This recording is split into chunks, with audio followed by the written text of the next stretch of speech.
بسم اللہ الرحمن الرحیم۔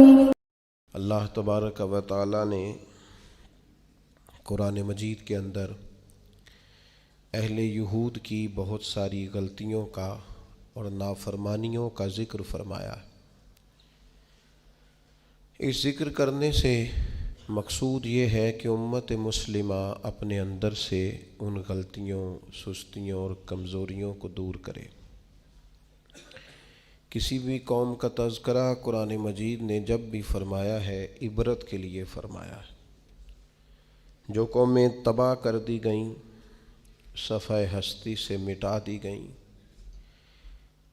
کون سے جرائم تھے، کون سی ان کی خطائیں تھیں، کیا سبب بنا جس کی وجہ سے انہیں اتنے سخت قسم کی سزاؤں کا سامنا کرنا پڑا، اور نتیجتاً ان لوگوں کا نام و نشان اور ان کی بستیاں تک صفحہ دہر سے ختم ہو گئیں۔ ہمیں ان چیزوں کو اپنے اندر سے دور کرنا ہے اور اپنے سے ان چیزوں کو ہمیشہ دور ہی رکھنا ہے۔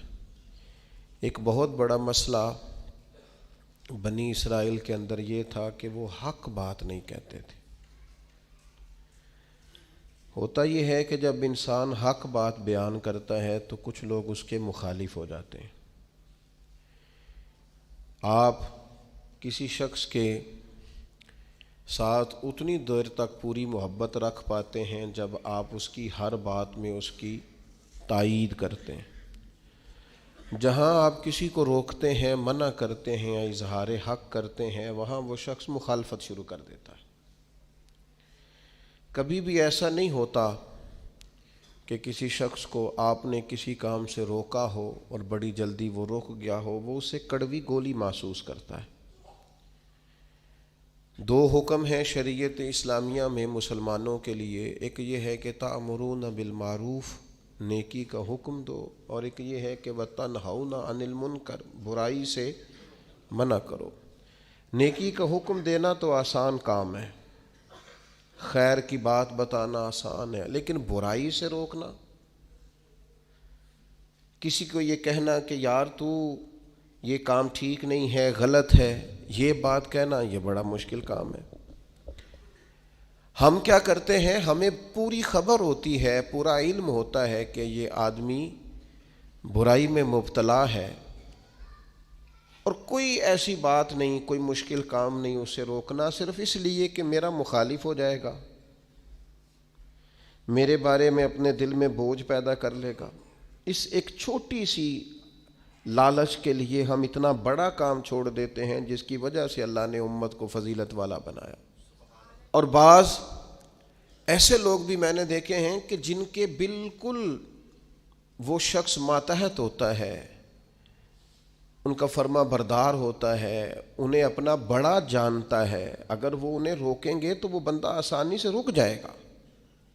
وہ شاگرد ہے، مرید ہے، بیٹا ہے، ارادت مند ہے، محبت کرتا ہے، آپ اسے کسی بات سے منع کریں گے وہ غصہ بھی نہیں کرے گا، وہ رک جائے گا۔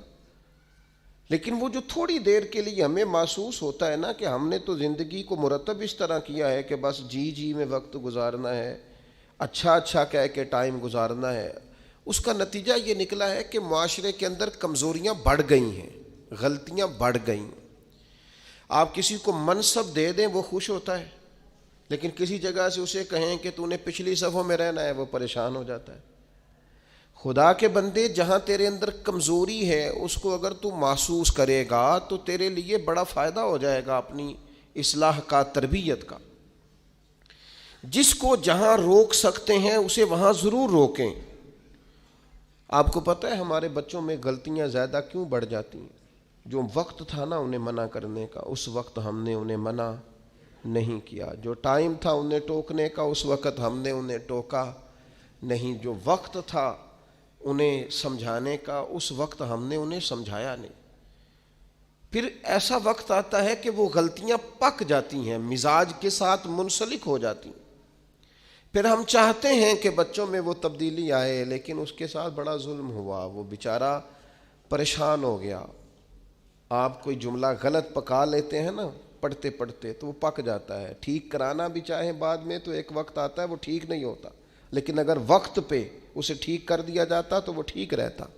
اپنوں کے ساتھ پیار کریں، اپنوں کے ساتھ محبت کریں، اپنوں کے ساتھ آپ کا رشتہ خلوص والا ہو۔ آپ دیکھیں وہ کہاں غلطی کر رہے ہیں، وقت پر ان کا ہاتھ پکڑیں۔ فصل کے ساتھ جڑی بوٹی اگ گئے تو میرے بھائی جڑی بوٹی کاٹنا بھی لاڈ ہی ہوتا ہے، وہ بھی فصل کے ساتھ پیار ہی ہوتا ہے۔ بچوں میں، شاگردوں میں، مریدوں میں، بھائیوں میں، دوستوں میں غلطیاں آ جائیں تو ان غلطیوں کو دور کرنا یہ محبت ہے۔ آپ اپنے دوستوں کو منع کریں گے تھوڑی دیر کے لیے، یہی ہے نا کہ وہ آپ کو کہیں گے کہ یار جا تو اپنا کام کر، تو یہ تانا آپ نے کس کے لیے سہا؟ تھوڑی دیر کے لیے وہ آپ کو برا ہی کہیں گے، تو یہ آپ نے جو اپنے اوپر اس شخص کی طرف سے آپ نے تھوڑی دیر کے لیے شدت برداشت کی، تو کس کے لیے برداشت کی؟ آپ خیر کی بات کہیں، آپ اچھائی کا جملہ کہیں، آپ لوگوں کو برائی سے منع کریں۔ آپ کہیں ان سے کہ یہاں شہید ہو گئے حضرت سعید ابن مسیب جیسے لوگ، لیکن حجاج ظالم تھا تو انہوں نے ظالم کہا۔ بڑی مار کھائی امام احمد بن حنبل نے، ان کا پورا کرتا اور ان کا پورا لباس اور تہمت خون سے سارا بھر گیا، لیکن انہوں نے بادشاہ وقت کو کہا جو تو کہہ رہا ہے وہ ٹھیک نہیں ہے، تو غلط کہہ رہا ہے۔ جنازے نکلے علماء اور محدثین کے جیلوں سے، لیکن انہوں نے کہا حق حق ہی ہوتا ہے، خیر خیر ہی ہوتی ہے۔ ہم بات ہی نہیں کرتے، ہم اپنوں کو منع ہی نہیں کرتے، ہم لاڈ میں، پیار میں، محبت میں تباہی کرتے جاتے ہیں اپنوں کی۔ جہاں کسی میں کمزوری دیکھیں، ہاں سمجھائیں پیار کے ساتھ، قائل محبت کے ساتھ کریں، لہجہ مصلحانہ ہو، تنقید برائے تنقید نہ ہو، لیکن حق بات کریں۔ بنی اسرائیل کا جرم کیا ہے؟ ان کا جرم یہ ہے کہ اللہ تعالیٰ انہیں فرماتا ہے وَلَا تَلْبِسُوا الْحَقَّ بِالْبَاطِلِ، حق کو باطل سے نہ ملایا کرو، وَتَقْتُمُوا الْحَقَّ وَأَنْتُمْ تَعْلَمُونَ، اور جانتے بوجھتے ہوئے حق نہ چھپایا کرو۔ نہ باطل کو حق سے ملاؤ، نہ حق کو چھپاؤ، وَأَنْتُمْ تَعْلَمُونَ، تمہیں پتہ ہے، تم جانتے ہو۔ میرے نبی پاک صلی اللہ تعالیٰ علیہ وآلہ وسلم نے ارشاد فرمایا جب کسی سے کوئی بات پوچھی گئی اور وہ بات جانتا تھا، اسے علم تھا، وہ گواہی اس کے پاس موجود تھی، وہ شہادت اس کے پاس تھی، اس سے پوچھا گیا لیکن اس بندے نے چھپائی۔ یہ سنن ابو داؤد میں حدیث ہے۔ اللہ کے محبوب فرماتے ہیں قیامت کے دن اس بندے کے منہ میں اللہ آگ کی لگام ڈال دے گا۔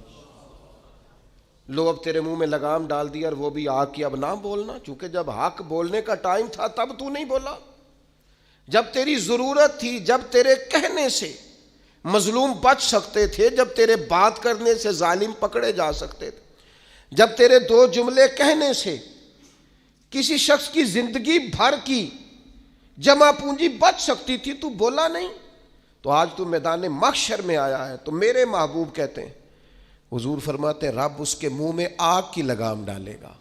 اقبال کہنے لگے اپنے بھی خفا مجھ سے ہیں اور بیگانے بھی ناخوش، کیوں؟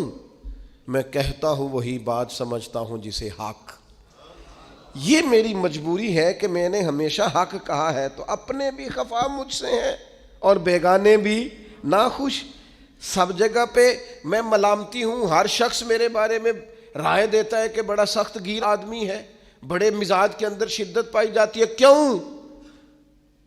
کہ کہتا ہوں وہی بات سمجھتا ہوں جسے حق۔ گروپ بنے ہوئے ہیں، گروہ بندیاں ہو گئیں، کلمہ حق کہیں۔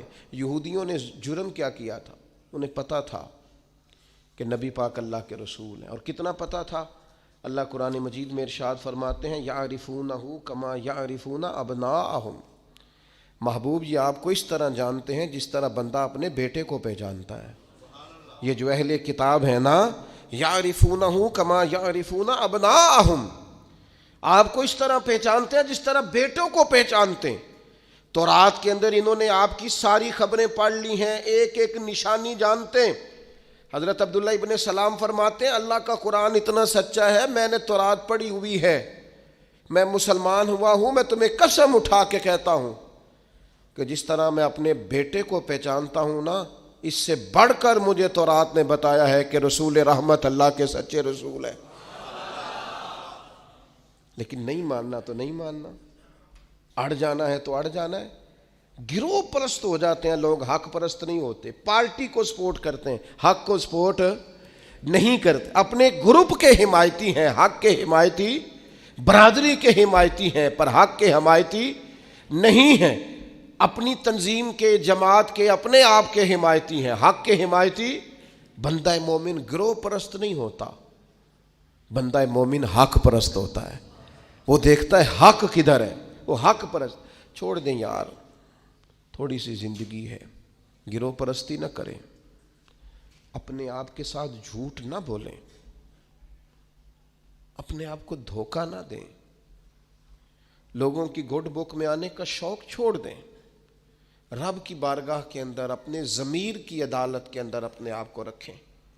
خدا را ساری زندگی اپنی شخصیت کو اور اپنے کردار کے حسن کو چھپا کر نہ گزار دیں.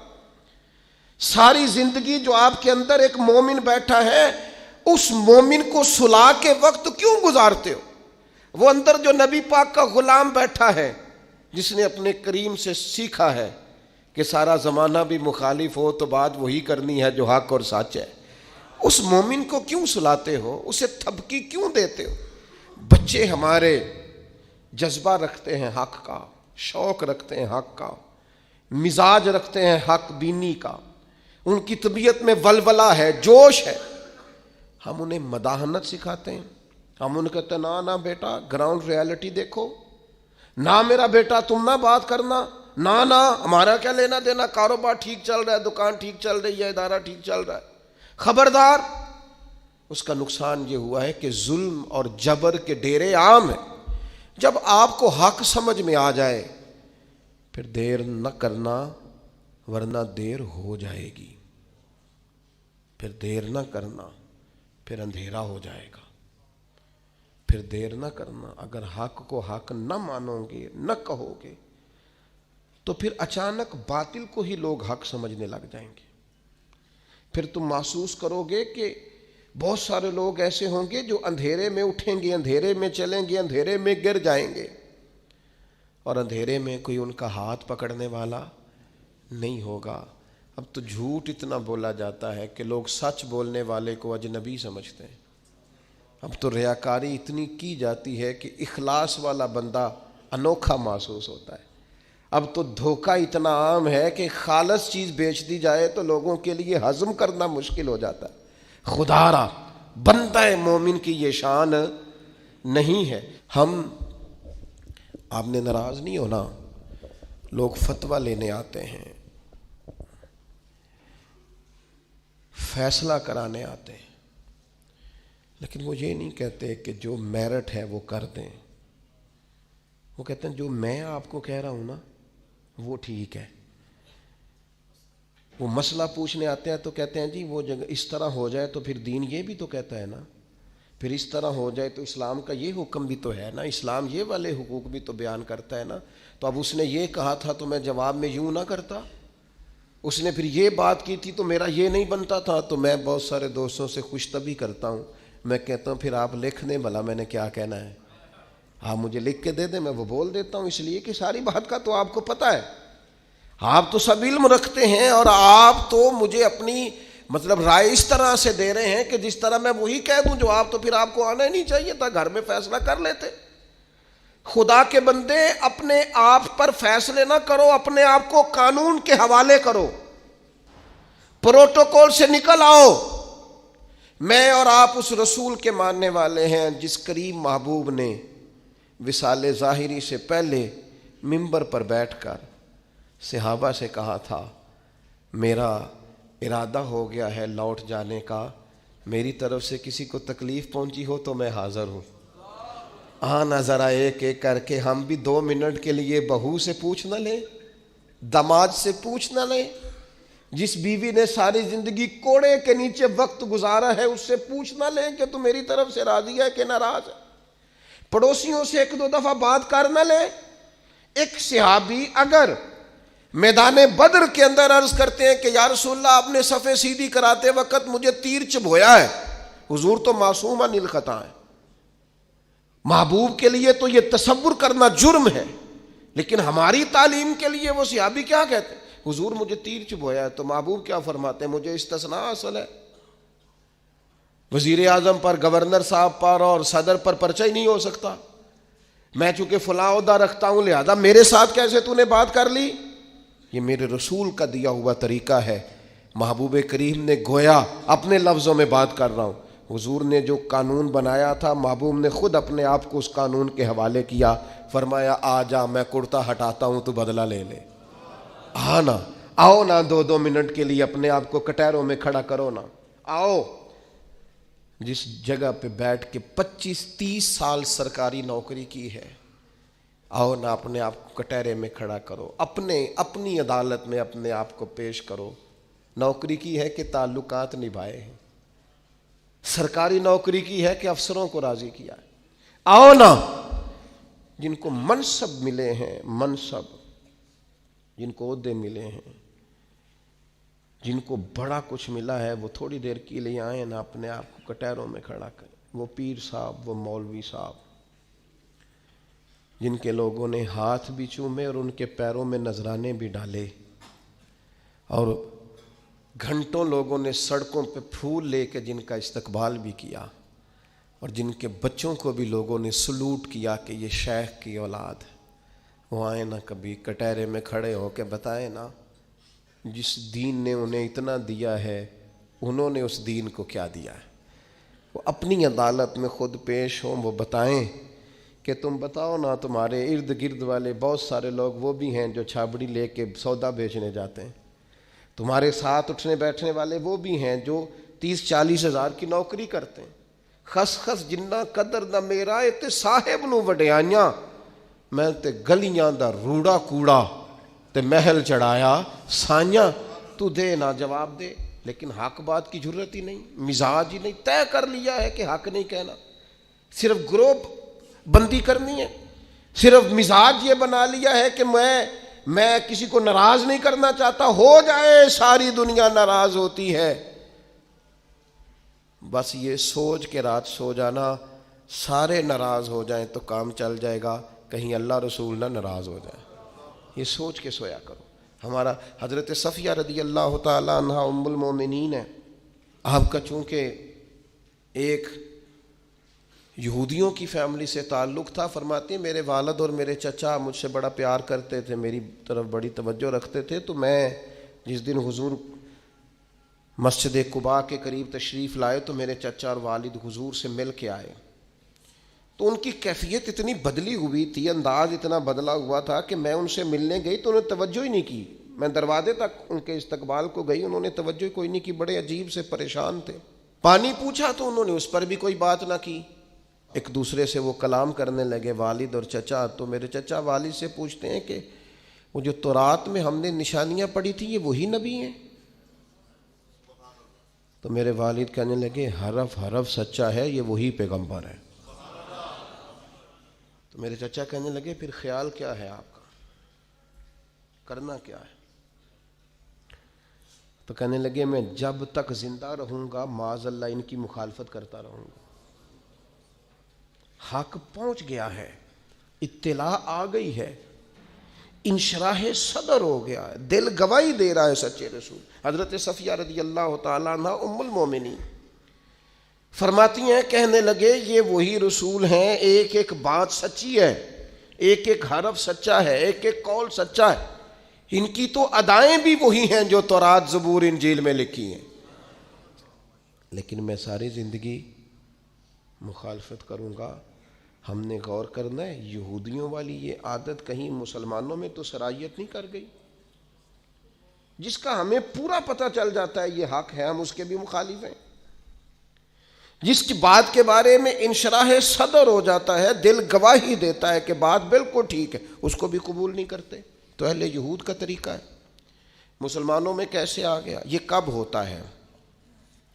یہ کیوں ہوتا ہے؟ کیا چیز وجہ بنتی ہے کہ جب انسان اس طرح کا رویہ اختیار کرتا ہے؟ تو قرآن مجید نے اسے بھی بیان کیا. فرمایا ارأیت من اتخذ الہہ ہواہ کیا آپ نے اس شخص کو دیکھا ہے جس نے اپنے نفس کی خواہش کو ہی اپنا خدا بنا لیا؟ آرأیتا، کیا آپ نے دیکھا ہے من اتخذ الہہ ہواہ، اس شخص کو دیکھا ہے جس نے خواہش نفس کو ہی خدا مان لیا؟ نبی پاک صلی اللہ تعالی علیہ وسلم نے ارشاد فرمایا، آسمان کے سائے کے نیچے اللہ کے سوا پوجے جانے والے معبودوں میں سے سب سے سنگین اللہ کے نزدیک وہ معبود ہے جو لوگ اپنے نفس کی خواہش کو معبود بنا کے پوجتے ہیں۔ رب کہتا ہے انہوں نے اللہ کے مقابلے میں معبود بنا لیا۔ کس کو؟ نفس کی خواہش کو۔ ایک طرف اللہ کا حکم ہے، ایک طرف نفس کی خواہش ہے، چلتے کس طرف ہیں؟ رب کہتے ہیں انہوں نے نفس کی خواہش کو اپنا معبود بنا لیا، اللہ کا حکم نہیں مانتے۔ میں آپ سے ایک بات پوچھتا ہوں، جنازے کو بھی نماز ہی کہتے ہو نا؟ اس کا پورا نام کیا ہے؟ وہ بھی نماز ہے، اور فجر والی بھی نماز ہے۔ کتنا دوڑ رہا ہے بندہ، محلے کا ایک علاقے کا ایک بااثر آدمی انتقال کر گیا، دوڑ رہا ہے، چھٹی لی ہے، بھاگا آیا ہے، جلدی سے وضو کیا ہے، جنازہ پڑھنا ہے، لمبا چوڑا رش ہو گیا، صفیں گنی نہیں جا رہی، سر گنے نہیں جا رہے۔ یہ کس لیے آئے؟ کہتے ہیں نماز پڑھنے ہیں جنازے کی۔ اگر تو آئے ہو نماز پڑھنے تو فجر بھی نماز ہی ہے، ظہر بھی نماز ہے، عصر بھی نماز ہے، مغرب عشاء بھی۔ اگر تو نماز پڑھنے آئے ہو تو بتاؤ یہ والی چھٹی تم نے 5 نمازوں میں کیوں نہیں لی؟ اگر تو آئے ہو نماز پڑھنے تو پھر بتلاؤ یہ والا اہتمام فجر میں کیوں نہیں ہوا؟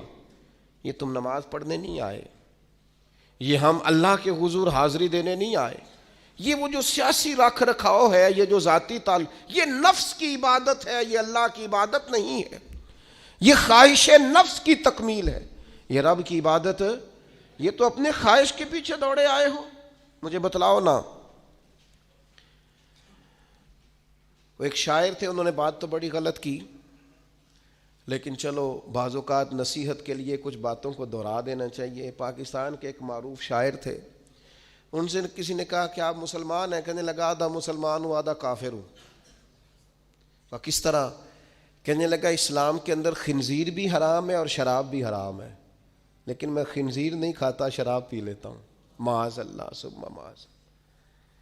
کہنے لگا خنزیر سے مجھے نفرت ہے، شراب میں چھپ کے کئی کونے میں جا کے پیتا ہوں، تو آدھا مسلمان ہوا نا۔ کہ اگر تو میں دین کا حکم سمجھ کے نفرت کروں تو پھر جتنی خنزیر سے کروں اتنی شراب سے بھی کروں۔ تو کسی نے اس پر تنقید کرنی چاہی تو اس نے کہا ٹھہر جا ذرا سن، جس طرح شراب حرام ہے، جس طرح جوا حرام ہے، جس طرح خنزیر حرام ہے، ملاوٹ بھی تو اسی طرح ہی حرام ہے، حرام مال بھی تو اسی طرح ہی حرام ہے۔ یہ کیسی تمہارے نفس کی خواہش ہے کہ خنزیر نہیں کھاتے؟ کہتے ہیں کہ کسی علاقے میں ایک آفیسر تھا، تو وہ سب حرام مال اکٹھا کرتا تھا، تو کوئی کسی کی ضرورت ہی نہیں تھی اس سے بات کرنے کی۔ تو ایک بوڑھی اماں تھی، وہ بڑی حق بات کہنے کا مزاج رکھتی تھی، تو ان کی مرغی مر گئی، تو اس کے گلے پہ چھری چلا کے نا تو اس آفیسر کے گھر دے آئیں دیسی مرغی۔ تو وہ شام کو شکریہ ادا کرنے آ گیا، کہنے لگا اماں کمال کر دیا، دیسی مرغی تو کوئی کسی کو دیتا ہی نہیں۔ کہنے لگے بیٹے نہیں، کمال والی بات نہیں، مر گئی تھی۔ تو وہ ناراض ہو گیا، کہنے لگا مر گئی تھی تو میرے گھر کیوں دے دی؟ کہنے لگی سارا محلہ جانتا ہے تو سارا حرام کھاتا ہے۔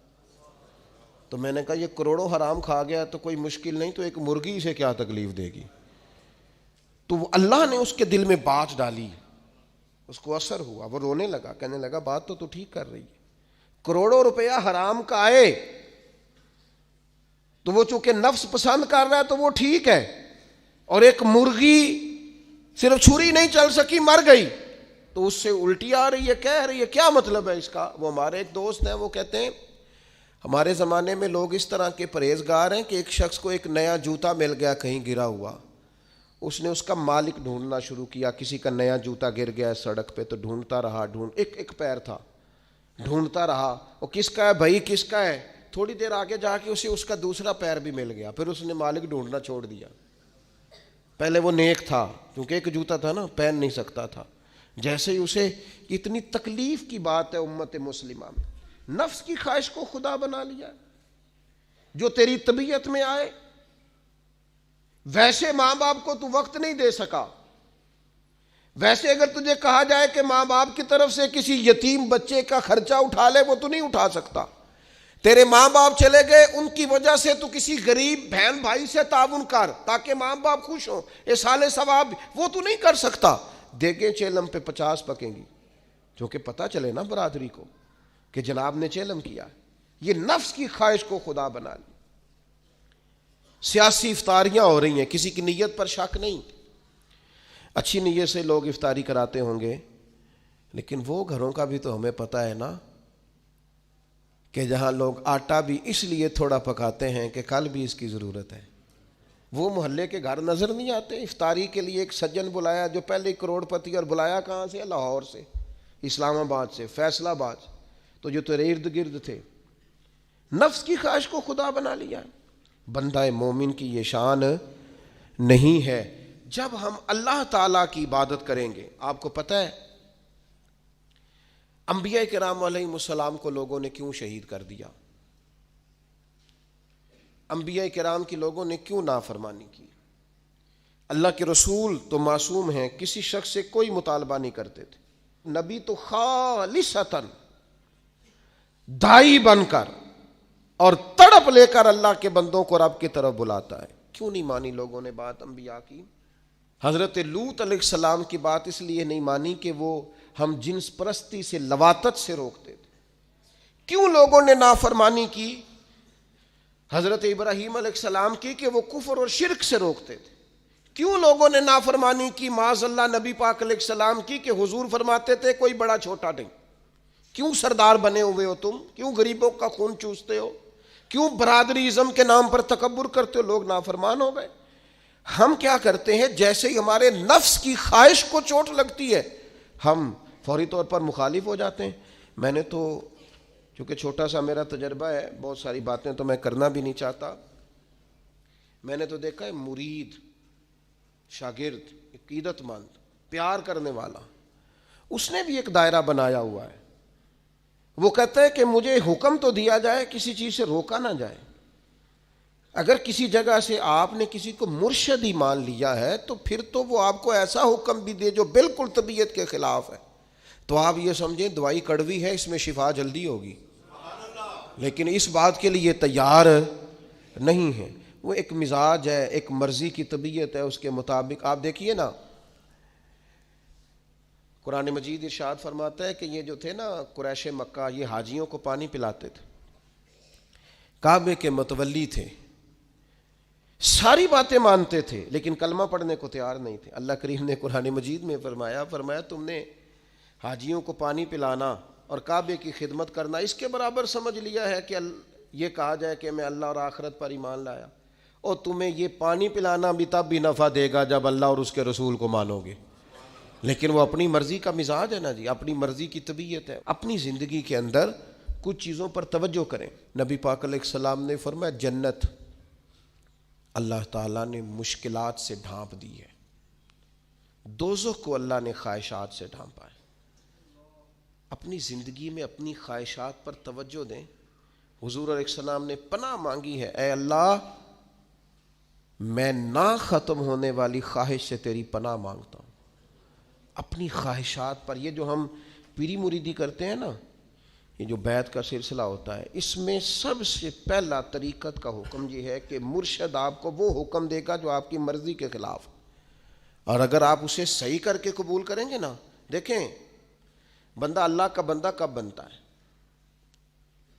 اللہ کا بندہ تب بنتا ہے جتنا مزہ اسے نیند میں آتا ہے نا، اگر اتنا ہی مزہ اسے فجر کے وقت نیند چھوڑنے کا آئے نا، پھر وہ رب کا بندہ ہے. اتنے مزے سے ہی وہ اٹھے. جتنا مزہ اسے روٹی کھانے کا آتا ہے نا، اتنا ہی مزہ اسے رمضان میں روزہ رکھنے کا ہے، پھر وہ اللہ کا حقیقی فرما بردار. جتنا لطف اس شخص کو اللہ تبارک و تعالیٰ کی دی ہوئی نعمتوں کو استعمال کرنے کا آتا ہے نا، اتنا ہی مزہ اسے اگر اللہ کی بارگاہ میں مجاہدے کا آئے پھر وہ رب کا بندہ ہے. تو اپنی مزاج کے اندر حق کہنے کا حوصلہ پیدا کریں. آپ کے دائیں بائیں جو لوگ غلطیاں کریں انہیں محبت سے سمجھانے کی کوشش کریں, اور کچھ تھوڑا سا نا نفس کی مخالفت کا, جو آپ کی طبیعت میں چاہے وہ ہو جائے تو مزہ کیا رہا. ایک بات آپ نے آج کے جمعے سے بطور سبق لے کے جانی ہے, نفس کی تھوڑی مخالفت کریں, چھوڑ دیں اندر باہر لڑنا, اپنے آپ سے لڑنا شروع کریں, اپنے آپ سے تھوڑا سا جہاد شروع کریں.